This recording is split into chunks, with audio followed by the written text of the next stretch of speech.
Just normal, regular. My No, that's not regular. That's not regular. Creative. Can you say My Life Creative? My Life Creative.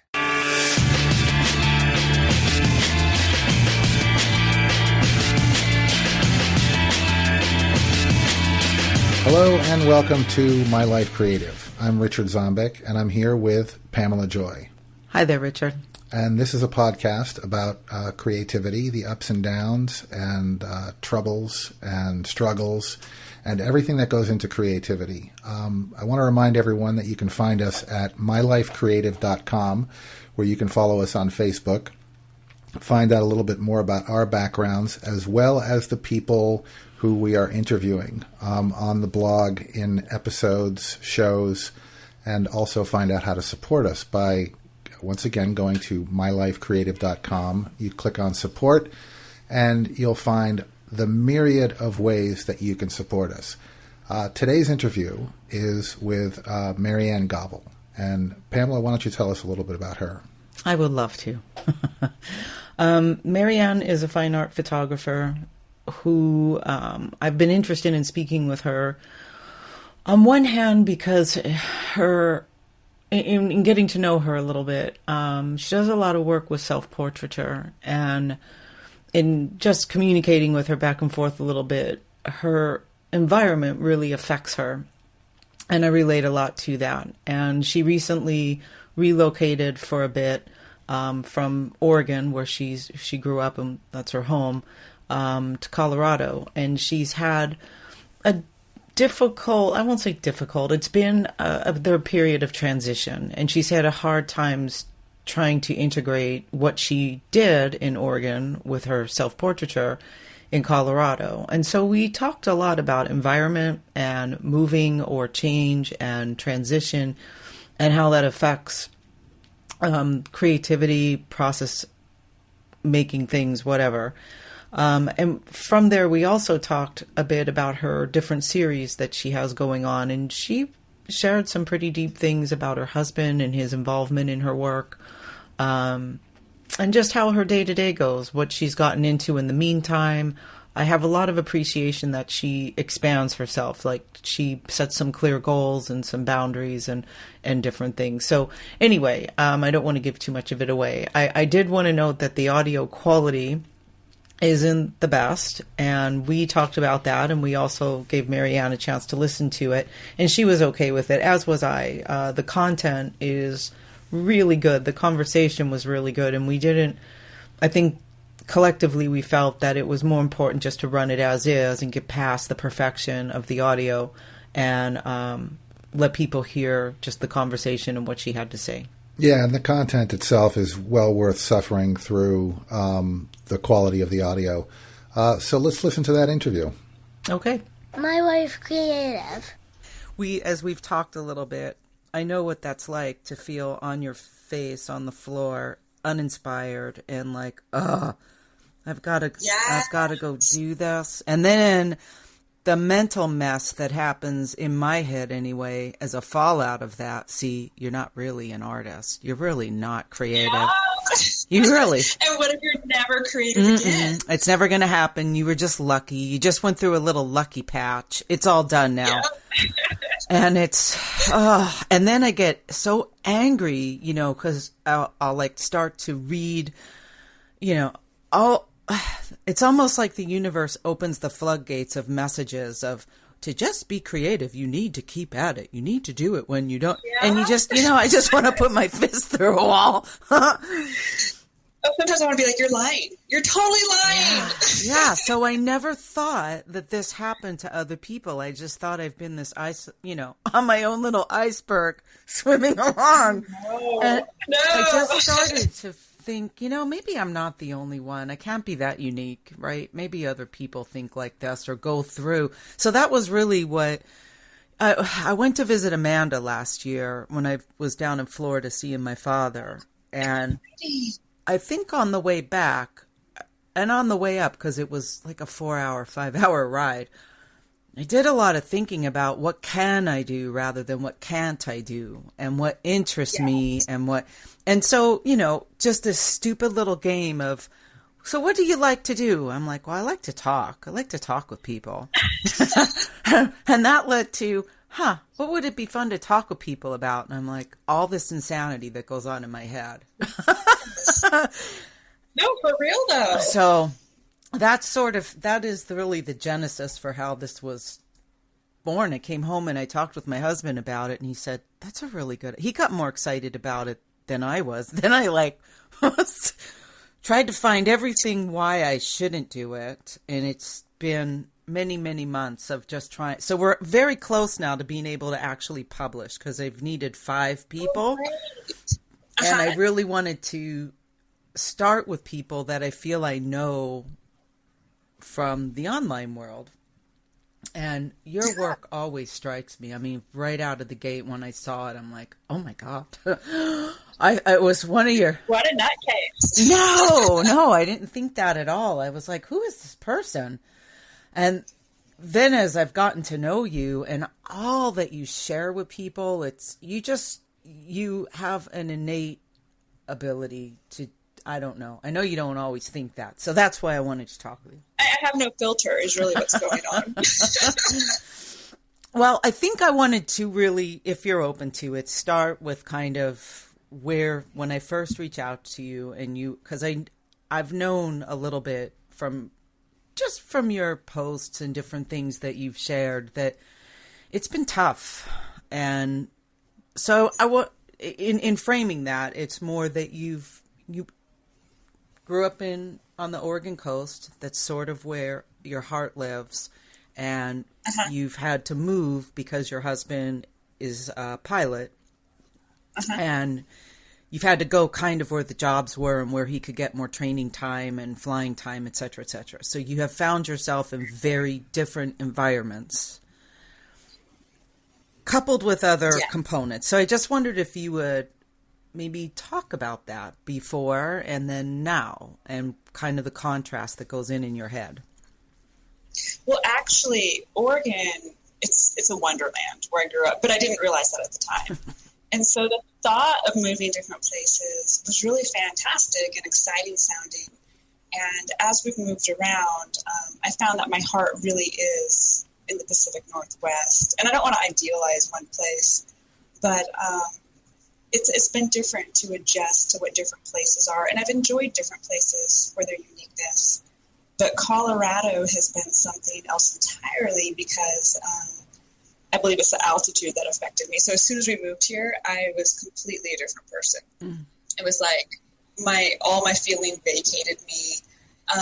And there is an altitude adjustment here for a lot of people, whether it be a few days or a few weeks or a few months. And so at first I was like, well, I'll just wait that out. In a few weeks I'll feel better. And then it was a few months. And then it was like, oh my goodness, should we move? Like, are you broken? Like, I wasn't even functioning here. And that really got me thinking about how place affects people and how important it maybe is what the balance is between being satisfied where you live and how much effort you should put into actually choosing where you live if you have that possibility in your life. I identify with that. Because I feel like I'm a very visual. To this day, there is one place in all the places I've lived that I was very pleased and inspired by my surroundings. Do you feel different there? Completely. I've actually been told when we've gone back to visit Oregon that I'm a different person there. We'll go back. My husband's just like, you're different here. You're a different person. You act different. You are different. Which is sort of disturbing for me to hear because I want to think I'm the same person no matter where I live. Well, I wonder if there's, I don't know. I've always wanted to be that person who thrives in, like, I have an idyllic vision of the people that I know who do nothing but travel around the world. And they find themselves in different exotic places all the time by choice. They live a certain way to tailor or to allow that. They do without a lot of things that most people work for. But many of them are photographers. And I don't know that I could adapt quickly like that. I've moved a lot in my life. but I don't know how to say that there were definitely, and I lived in Seattle for 10 years, and there is something very magnificent. And I didn't photograph the entire time I was there. I was kind of caught up into, I had a really good time. Bands, music, partying, There was a lot, it was fun, but I did not make anything when I was there. I looked at the beauty around me. I appreciated it all the time, but I did nothing with it. And I had a very similar adjustment in coming here. It was hard. It was hard for a really long time. The seasons, the change. I don't really get I don't see a lot of beauty in winter. It just looks like everything's barren and gray and dead. There's no green. I don't know. It's taken a while to feel more comfortable here. And interestingly, this is where I reconnected with photography. So it's like a love-hate weird thing that goes on, and it's all concocted in my head. But I have been, like when I go down to Florida in the middle of the winter, I am so charged up. I photograph all day. Like naturally, I see things, the light, the shadows, I play, I have fun. It's interesting to me. Or the beach when I go down to the shore in South Jersey. So I have wondered if trips are different from life, right? When you take a vacation, like hotels always just charge me up. I love them. My other side of work, events, I've gotten to stay in a lot of hotels over the years, and depending on the program, I could live there for a month and just tote around and photograph. There's something freeing about it. And then I come home and I'm trapped by all the things, So anyway, going back to this whole sense of place, I agree with you. I think that there are some people that environment really profoundly affects them, and there are other people who aren't. Yes. And you mentioned seasons too. And that's something I'm trying to get better about. Knowing what seasons make me come alive and knowing those seasons will come back around. So the seasons where I completely just fall flat, being realistic about this is only a few months, and down the road, fall and winter will come back, and trying to time off-season activities and creativity for when I know I'm not going to be inspired. And so that's a balance I'm starting to aim for. Like, here, summer, I just hate summer in Colorado. Hate it. It's a blue sky every day. It's sterile. It's blank. It's hot. I hate it. And so I'm already preparing myself for next summer, like to not be caught by surprise. If I feel a little depressed about it, that's fine because it's just the summer. It's going to go by, and then I'll have my other season. And just trying to go with the flow of it and expect it, and know that there are seasons every year to do different things in. That's a good, I've not landed on that for the winter. I tried the trees. I tried just going with bare trees and trying to do different things with them. And then I lost what more can I do? I don't know. I don't know. I'm trying to be outfitted better, like LL Bean gear, what is it called? Oh, huge active wear. Something that you can be outside and be warm and dry and comfortable and not feel like you have a million clothes on. It's been sort of a different investment of into clothing that works for the environment and the different kinds of things I like to do. But when it's cold and snowy, I can't seem to get myself, let's go.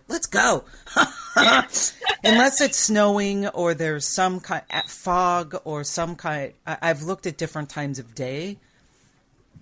So I've done similar things to what you've done with the season of what can I do with it rather than this blows. And knowing that it won't last forever, that there is something to look forward to. And in the seasons that I don't like, I try to make little things to look forward to, even if they're not creative things. So what kind of things? Oh, let's see. Here we have a pool. We have big goal person, but I try to be like, okay, my kids are going to have fun. And like, these are the weeks I'm going to put into my kids, and we're going to do things they like. In off-season, I've done a lot of reading or even movies. I mean, movies are a great go-to when you have no energy to do anything. And I've really learned to appreciate the importance of movies, actually. I used to think it was kind of a flaky thing, like it was beneath me in creativity, like it was a brainless thing to do. But there is so much that people pour into creating these stories, and I think there's actually a lot to glean from them. And so if I have nothing to give, sometimes I just appreciate what other people have made, and movies has been one of the ways I've done that. That's a beautiful way to think about it. And I couldn't see it until recently when I really was at my bottom. But stories are a beautiful thing. I'm a very analytical person, and even when I read books, it's, nonfiction and facts. And this year I've really pushed myself to consume fiction in books and in movies and appreciate the underlying messages. What kind of movies do you watch?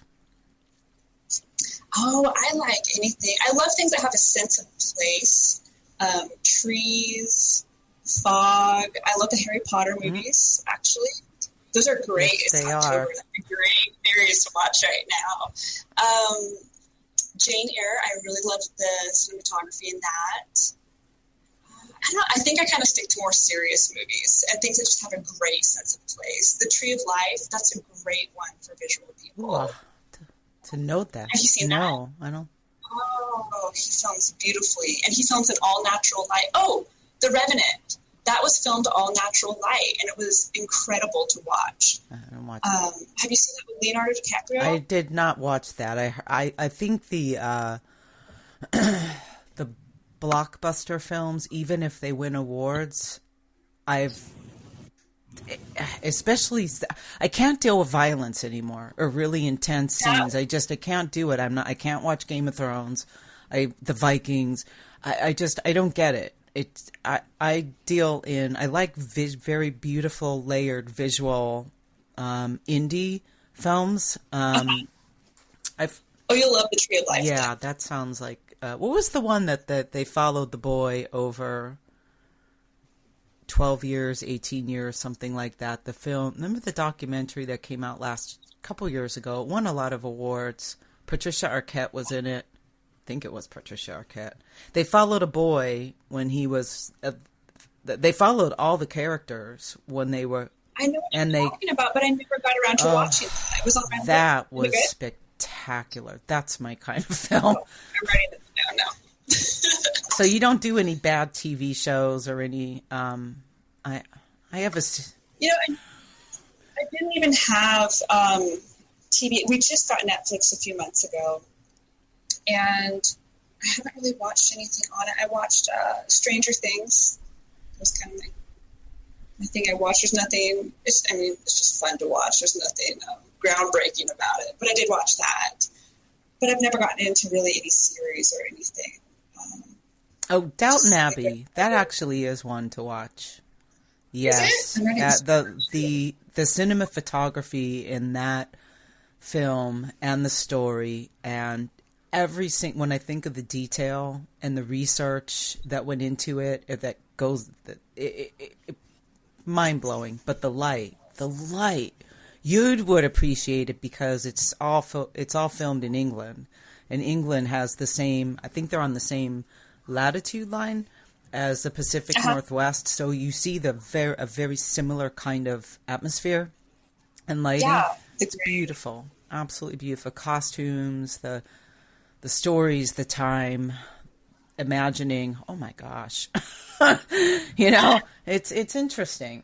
But in all of this, you also started printing.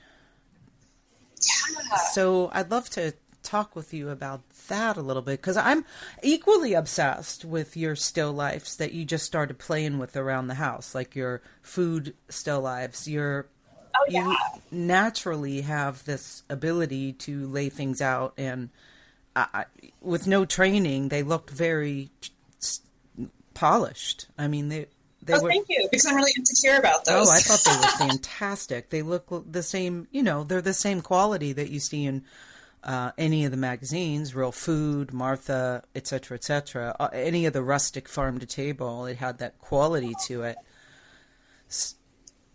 And that's something I plan on working on, the still lifes, throughout the winter, because I can't get away outdoors as often here in Colorado because of the driving distance. And so that is one of my projects I work on that I can do without leaving my house. So I'm still here when my kids get off of school. And I'm able to put that stuff into stock photography, so it's not a waste of my time. So how do you put those together? I mean, do you go like to a thrift store and pick out a bunch of things, or do you have an idea? I'd love to know your whole process with it. That's exactly what I do. In fact, I'm going to the thrift store today. I go to the thrift store, and they have so many great kitchen things. And sometimes I'll just find a piece and be like, all right, what can I put on this platter? And I love produce. I eat mostly vegetarian. I love the colors of vegetables and the textures. And, I'll go to the store and pick up some squash or something and just start taking it apart and thinking how I can set it and how it can catch the light and catch its textures and colors. But I don't really have a process necessarily. I just poke stuff around until I can get something out of it. Well, they're wonderful. I think there was one where you had kind of scattered flour on a table, or I can't remember now. It was last year, I think, around the holidays. You had done a couple different things, and the lighting was beautiful. Whatever table you were on, it was really like a dark wood, and the way you had sprinkled the flour or whatever it was, like grains, everything just color-wise, it was all the right. They were all the right tones, and everything showed up the right way. It was. Me too, because I always feel like I have awful backgrounds, and I'm always looking for some kind of dark wood or something. That was probably my cutting board I used. And you imagine these other photographers to have these fabulous kitchens or something, but I think very few people actually do. I think they're all doing the same thing I do, trying to find scrap wood or something. I think so. I think what would be interesting is to do they would never reveal their little tips and tricks, but I bet if you panned out and saw what they were working on I don't think it's, granted, yes, I'm sure that for Martha it's all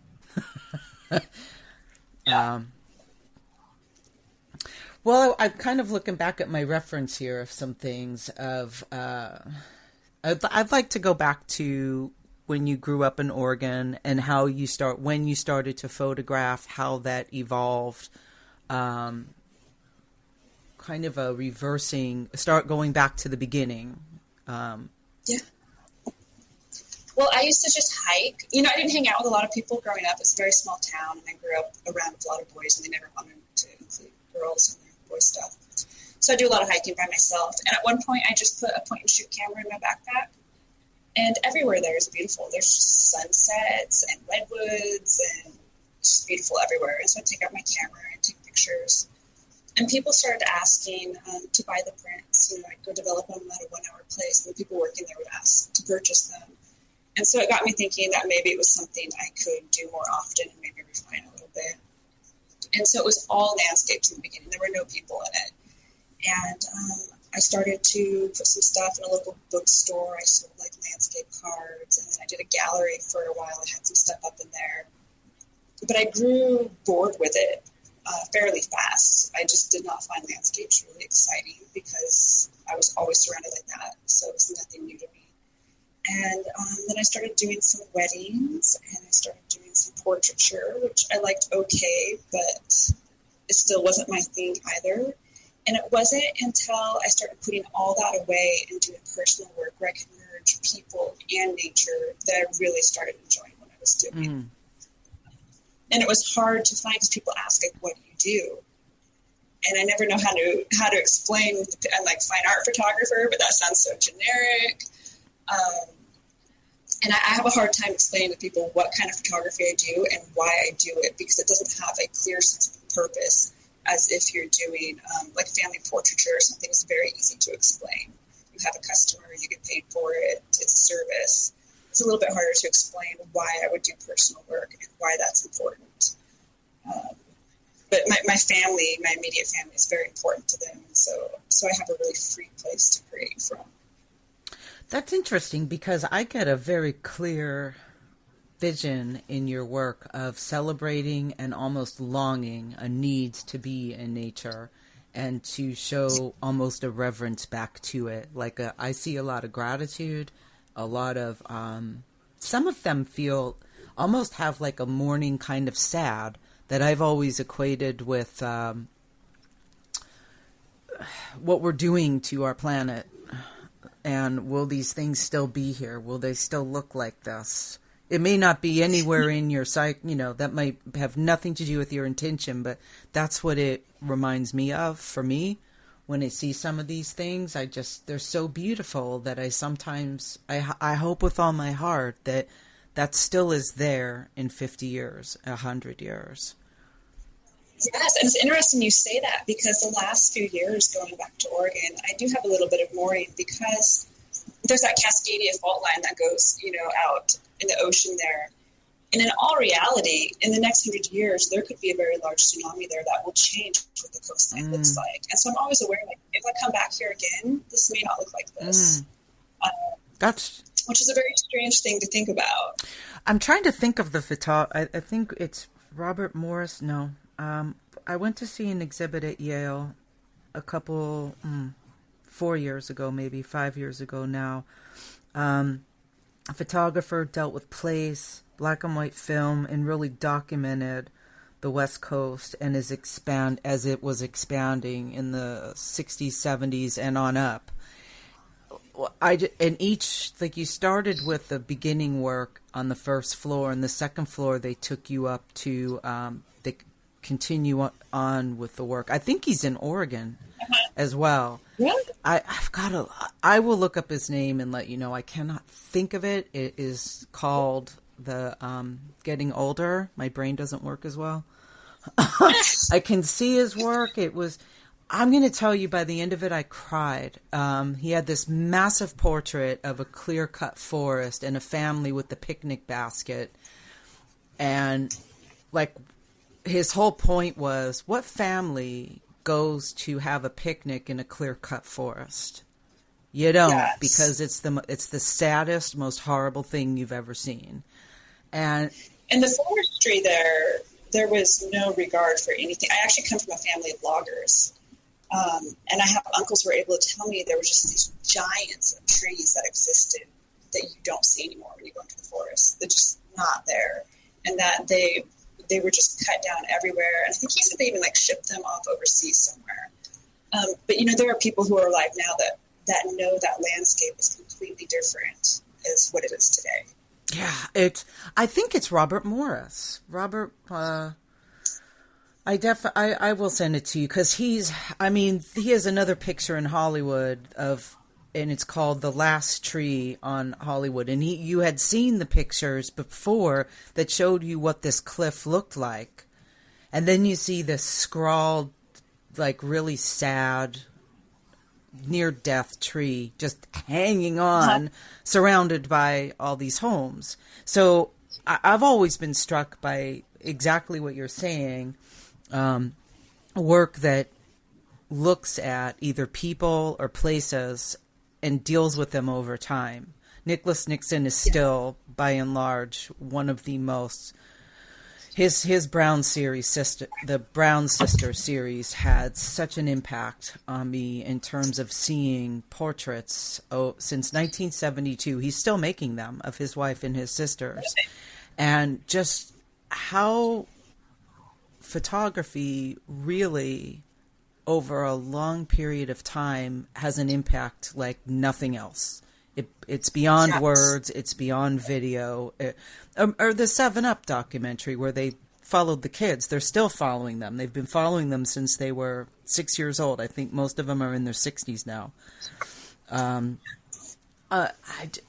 So I've never thought of that with what you just said, that these places, the stacks on the coastline, even the redwood forest, all that could really change if the ground shook hard enough. Oh, yeah. It's bizarre to think about. It doesn't even seem realistically possible, but, scientific data would prove otherwise. That's a strange thing to think about. So when did you start putting yourself into the pictures? How did that come about? That came about, a lot of it was because I felt like you could not see a landscape with perspective unless there was a person next to it. You just couldn't see the magnitude of it. And I think putting a person in the landscape makes it interesting to see the interaction between the two, or the equality between the two. And when it came down to it, the kind of pictures I wanted to take can be a real pain in the butt to go take. Nobody wants to wake up at 5 a.m. and hike 3 miles in 30-degree weather to have their picture taken. And so it's convenient that it's me. Like, I don't need to bring anyone along.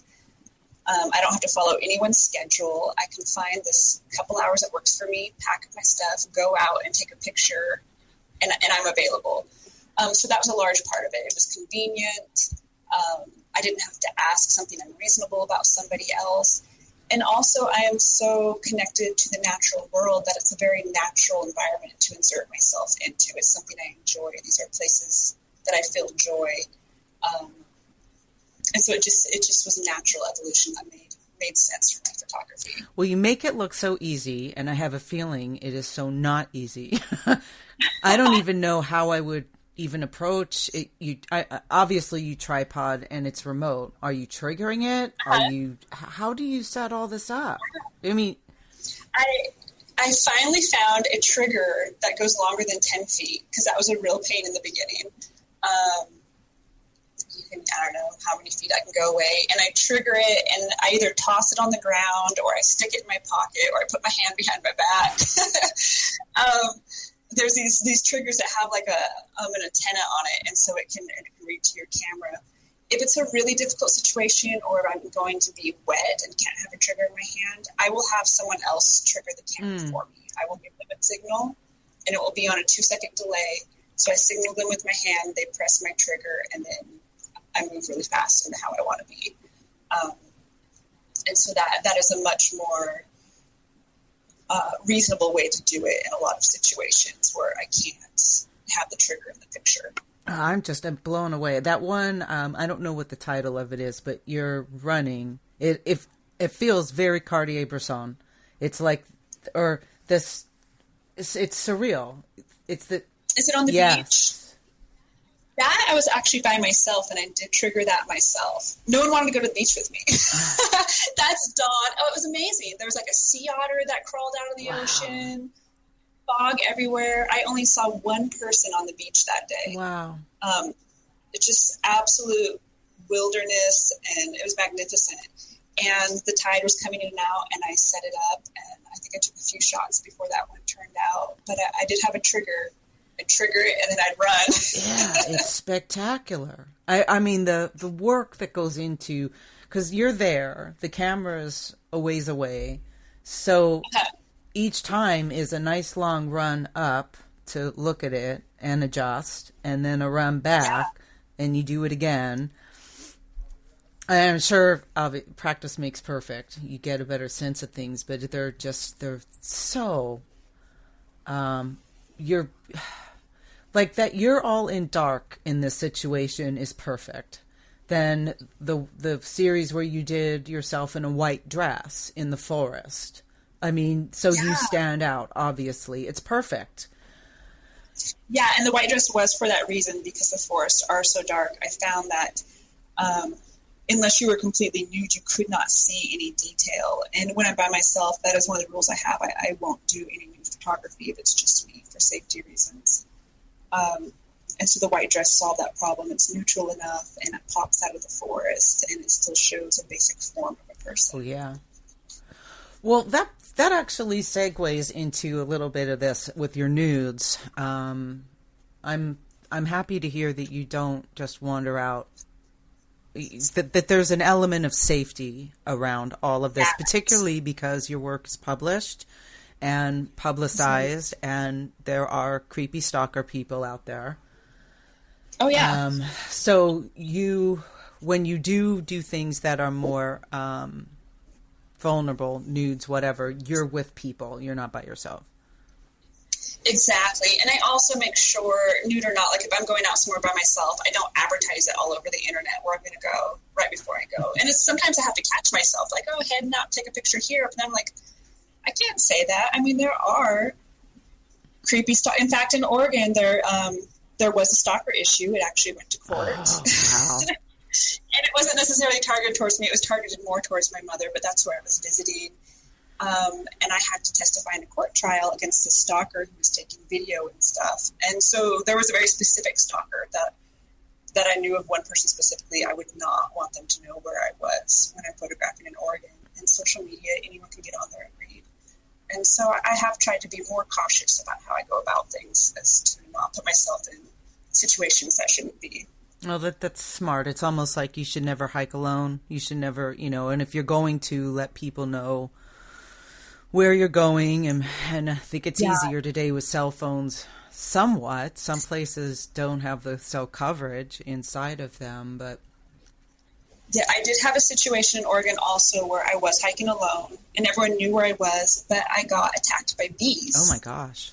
And I didn't know if I was allergic or not because I've never been attacked by bees. And I was running up the trail on my cell phone trying to let people know this is a trail on. I'm getting attacked by bees. If you don't see me like in 20 minutes, come get me. Wow.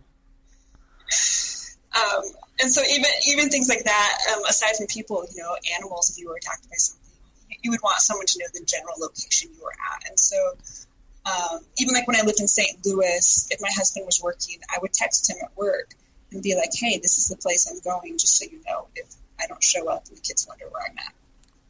And that's always been a precaution of mine, to always let someone know where I'm at. That's, I sometimes am, I don't know how Cheryl Strayed was able to do what she did and survive. That she walked that whole thing by herself sometimes. It just blows my mind. I'm not that brave. I don't know that I am either. I know that I could. I don't know that I've done very brave things in my own way in my own life. I've done things that people have said I could never have done that.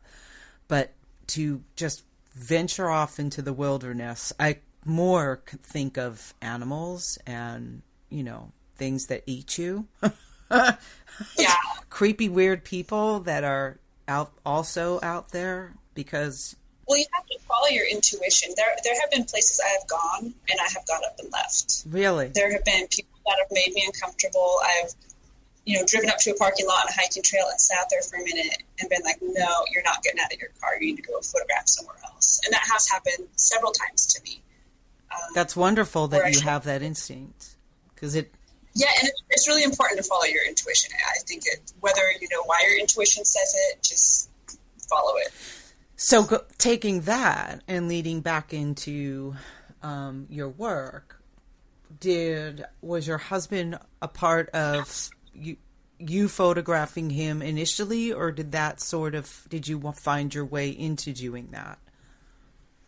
He had at one point, when I was still doing portraits and stuff, I wasn't really enjoying myself doing regular portraits. And he finally sat me down and was like, what would you photograph if you could photograph anything?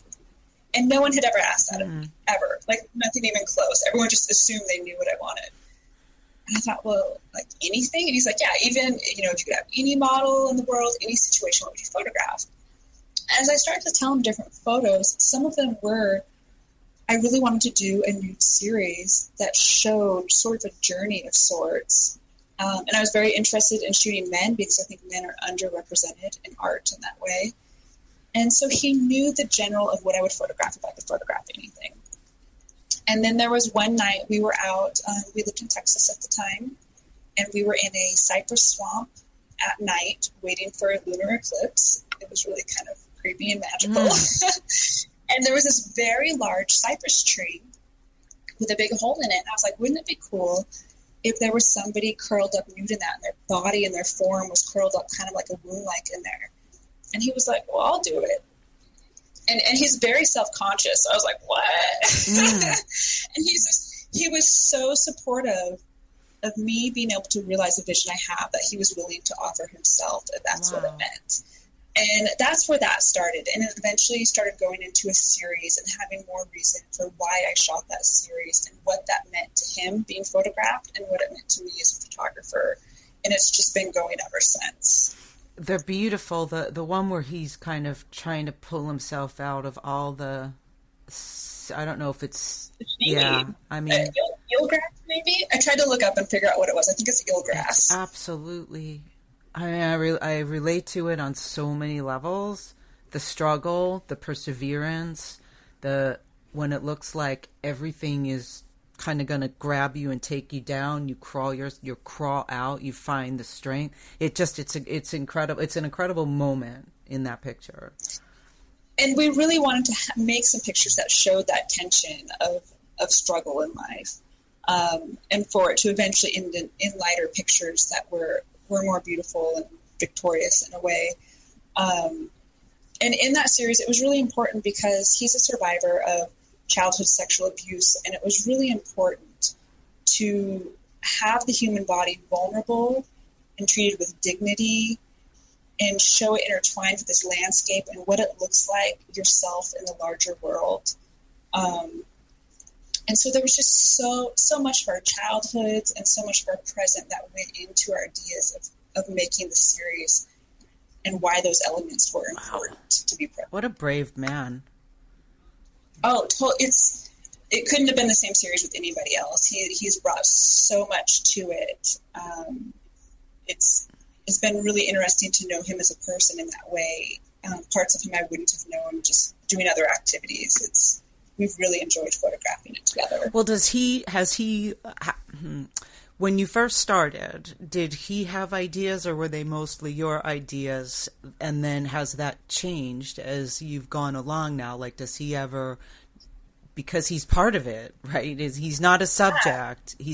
He's an active creator. And I told him, I'm like, I hate that word subject. I use it sometimes, and I'm like, you're not a subject, you're a person. And that's a great question. In the beginning, they were all my ideas, and I would run them by him. Like, what do you think of this? Are you willing to do this? I tend to be more expressive. I tend to talk more. And so I'd be the one being like, hey, you want to do this? And now he started being like, look at that rock formation. Like, what do you think of that? That's beautiful. Yeah. And so it's, has it helped him at all in terms of, that's heavy stuff. The emotional. Yeah, I've asked him about this. And just as far as body image and the feeling of wholeness, he says it's been this very positive thing to have your body treated so respectfully. And it's also outside of sexual context. Like it's this very pure thing. And he's really enjoyed going to these places and creating something. Like you take all this in life that you bring along, and then you create something beautiful out of it. And he's really enjoyed the experience. And it looks like it would be very healing, almost in a way. Yes. And he's not a wordy person, and so it's really great to do this creative thing that doesn't take words. Like it just takes showing up and making something and being vulnerable and trusting that the other person's not going to take advantage of that. And it's very brave that he allows me to put these images out there. I always run them past him. Like, what do you think of this image? Like, when you look, like, are you okay with this going out to the world? Because I'm terrified. No, it's so generous. Of putting something out there that would, offend him. No. And so we're very open between us about how we both feel about it. If we ever need breaks, sometimes he just doesn't feel up to taking pictures like that, and so we'll take breaks from it, and we both have to be equally invested in it to be producing these. And he said it's been a really positive experience, and there's not a lot of positive male vulnerable imagery out there. A lot of conversations when it comes to body image and power issues really revolve around females and really sort of criminalize men. And I've been very aware of that since I started this series, that I think sometimes our society doesn't know how to talk about certain issues when it comes to men, that we only know how to frame it in a female way. And I think that's been largely unfair to boys and men to almost not treat them as complex. And so it's been a strange thing to put out there, and sometimes people don't know what to do with it. I didn't really consider that. Yeah, you're right. Is that there isn't a lot of women are usually put into this position where they express their emotions and they're vulnerable, and there's these. Herb Ritts is the only one that comes to mind, and Mapplethorpe. Oh, I love but they him. did. It was. I don't profess to know, deeply about Herb Ritts. He was a contemporary in the 80s. When I was in school, a lot of his nudes were very big commercially, right? So I saw a lot of his work in a commercial context, but I know that he had a lot of feeling in these, like there was some groundbreaking. I don't feel that I'm qualified I haven't looked at it in a really long time. And Mapplethorpe, he broke a lot of boundaries just with men, and men are allowed to love each other. It's okay, right? And it was, but it's such a different context, because it's really, they feel therapeutic and healing and honoring, and there's a lot of different, they're very layered, I guess, is where I feel them and I get them. And then when I really think about that, there's a lot of levels that they take me to.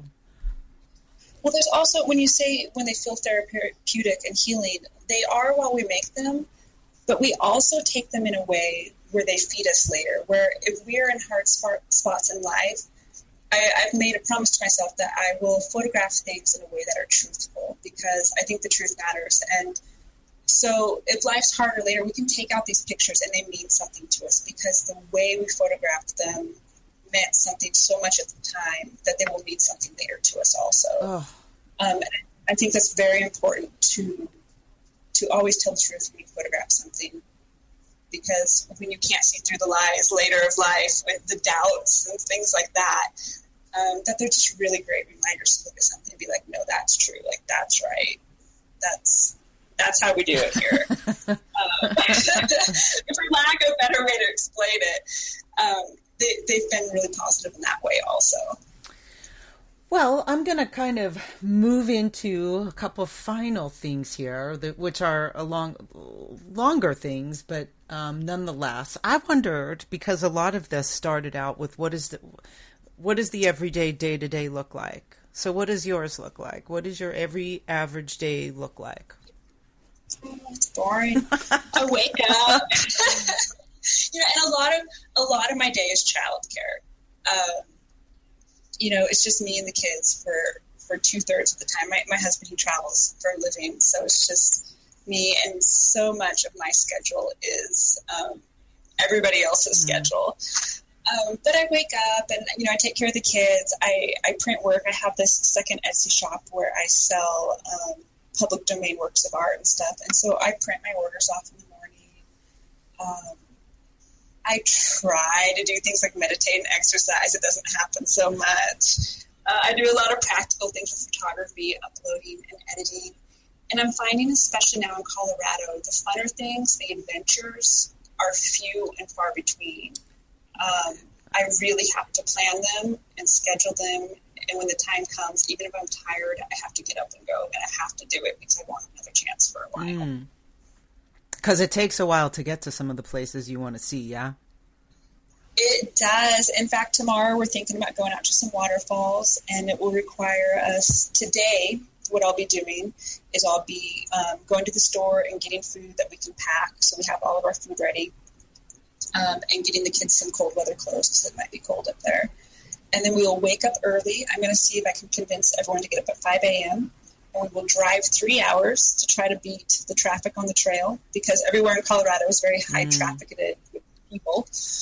And then we will hike for, I'm assuming, about an hour and get to our location and shoot for a little bit, and then we'll drive the 3 hours back home. And so it's kind of a big production. Yeah.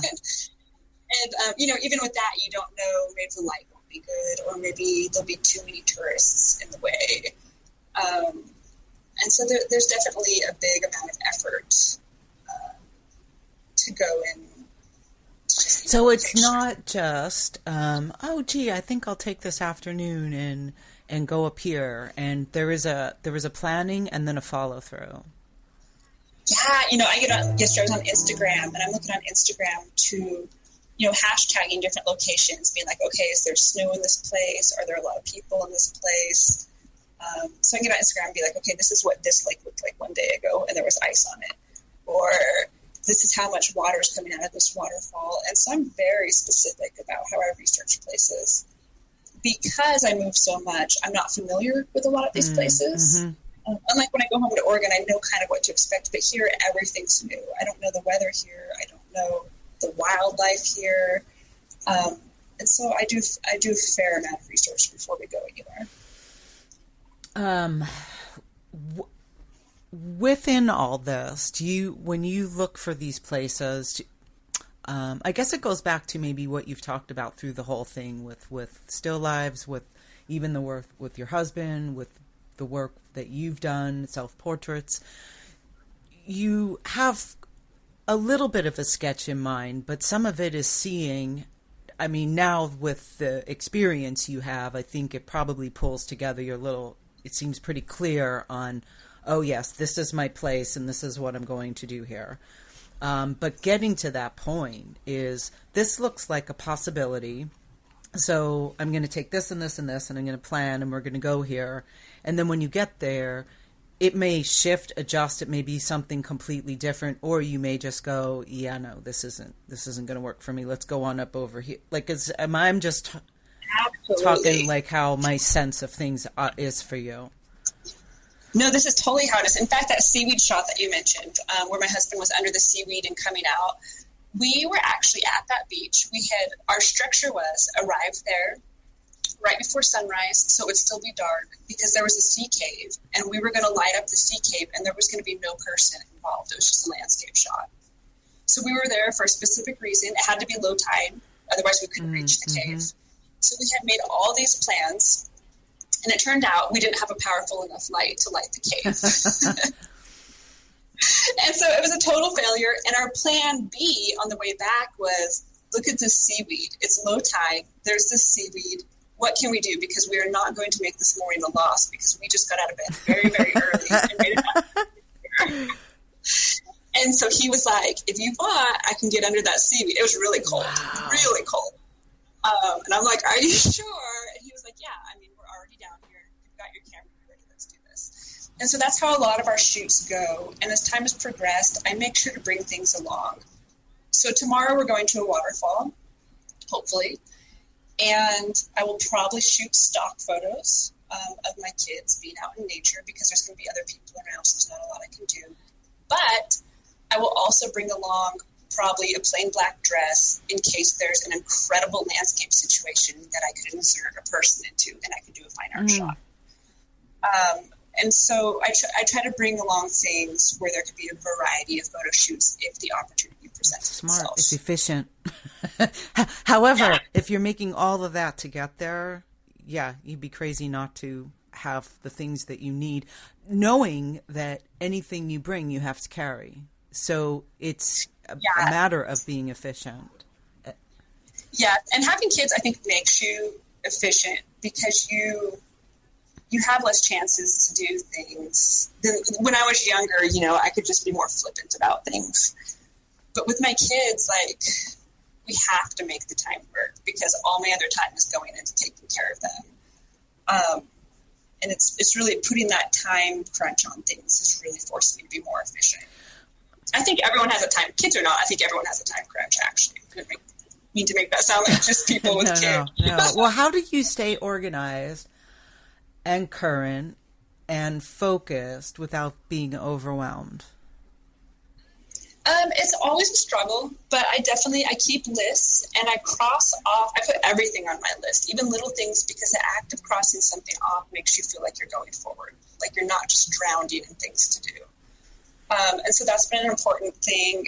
And I try to block my time by projects. So I might work on editing for 2 days, and then I might work on updating my Etsy shop for another 2 days. So I don't try to do everything in one day. I try to block it out. Oh, so you actually work, I do that. I don't like flip between, I can't edit a little bit and then go in and work on this person's book and then come over here and go do this. I'm going to finish this one out, right? It's because it's a certain part of my brain that I have to use, let's say, for exporting out and setting up galleries for client galleries on a proofing in a proofing gallery. Yes. That is a very specific, it's exporting to Lightroom, it's importing to Pixieset. It's more like administrative, right? It's not creative. And then the times that I need to select images and just do edits, that's all I'll do. I don't even process then. I just edit. I just pick. And then I'll go on to another gallery that's been selected, make sure that the ones I have are actually the final ones I want to process through. And then I may go on and process them and just finish off with that for a period. But that tends to be like, I can't go from one thing over here, like an administrative thing, to a creative thing, back to a book laying out is very different. Then it's a little bit of both, right? So I do the same thing. I try to focus in on these things. That sense of Go ahead. I was going to say that sense of completion has been very beneficial to me moving forward. And I was going to say that's also part of the reason I blog. When you finish a series of work and you put it on your blog, it gives you that sense of completion. Like, okay, that's done. Now you work to the next set of pictures. Yes, your blogging is, I think I have them bookmarked. I've referenced them just from you did, and we'll put a link to it, just your whole print comparison. You did something I've always wanted to do that I've never gotten around to do, that I've actually believe I finally did it. I finally compared Miller's True Black and White to Richard's Black and White and got to see things comparatively speaking. I think any more going forward, I'm going to do that. I'll always take off whenever I'm ordering prints, take a few others and then compare it to a few others so that I can, it's so much easier to see when you have them side by side, and then you get to know different images might be better over here than over here, which is all kind of irrelevant for you because you self-print now, which I admire. It's like a whole other little area. I should have seen it coming. Like once I started comparing prints, I should have just seen it coming that the printer was going to be my final.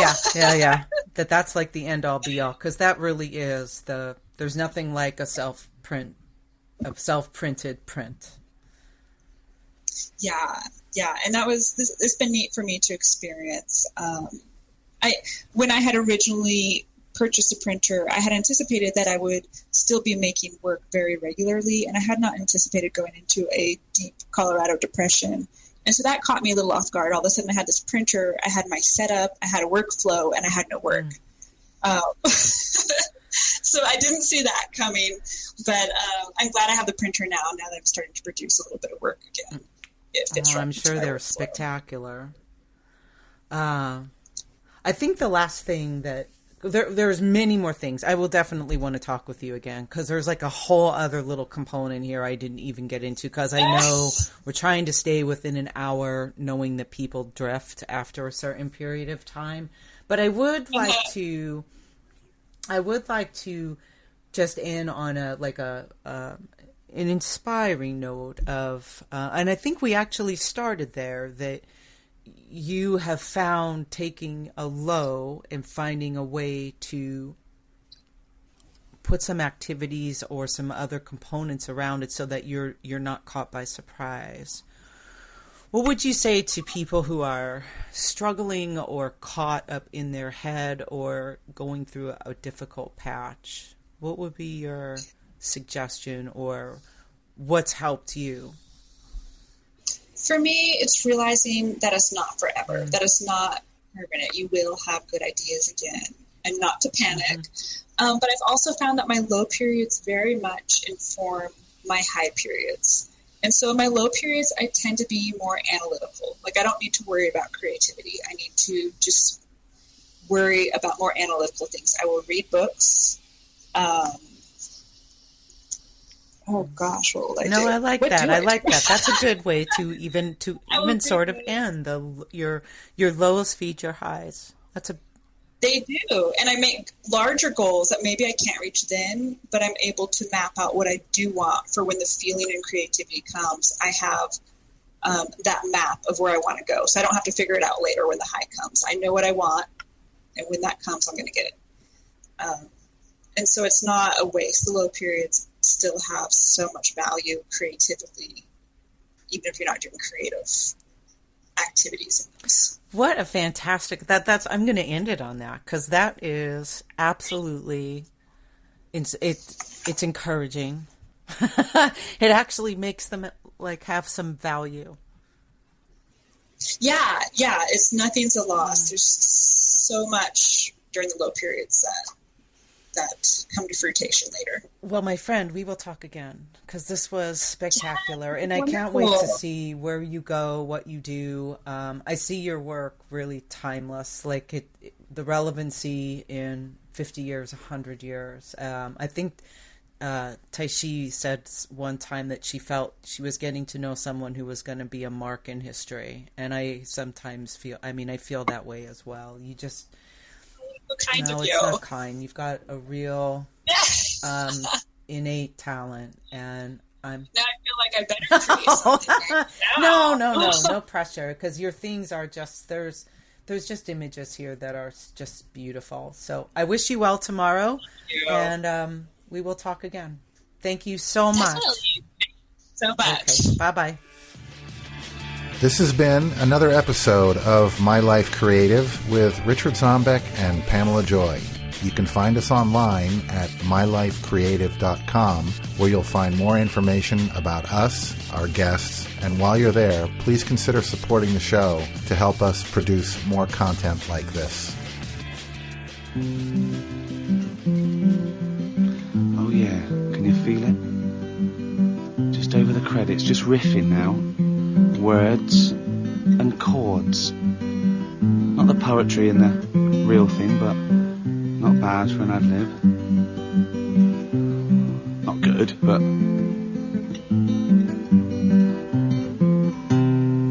And it's not long enough, so just do a little bit more. And that's nearly done. That's the final credit there. That's the end.